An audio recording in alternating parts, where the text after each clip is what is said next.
রাজধানী ট্রেন সবেই দেখছি কম বেশি। আইজ আমি দেখাইমু ভিতরে গিয়া সব ধরনের কোচের ভিতর কীরকম থাকে।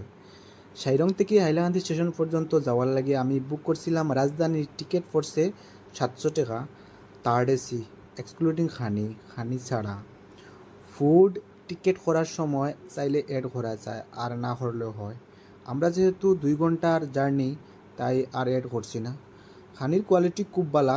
আরেকটা মজার জিনিস হইল হোকার নাই। ক্যাটারিংয়ে যারা তখন তারাই টাইম টু টাইম খাওয়ার জিনিস নিয়ে আইন।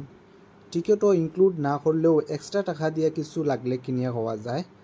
থার্ড এসি আর নর্মাল এক্সপ্রেস ট্রেনের এসি কোচ প্রায় সেম সেম। এক্সট্রা স্পেশাল হইল খাওয়ার ব্যবস্থা আছে আর সময় কম লাগে।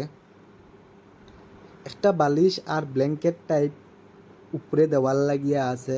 জল কমপ্লিমেন্টারি ফ্রি আছে।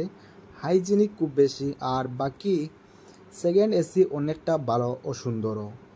সাইড কার্টেন আছে, প্রাইভেসি এর লাগি খুব ভালা।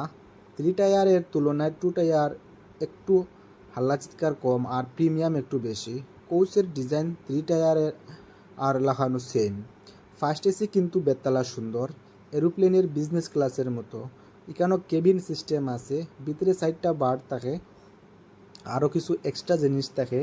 কেবিনের সুবিধা হইল দরজা আছে, বন্ধ করে ভিতরে আরামসে ঘুমাও, কোনো সুর সারাবা নাই, গ্যাদারিং নাই। প্রাইভেসি তো একদম প্রো লেভেল, বাট টিকিটের দামও প্রায় ফ্লাইটের সমান। 2-3 দিনের রাস্তা হইলে তো আর আরামসে যাইব কি জাস্ট গল্ফ।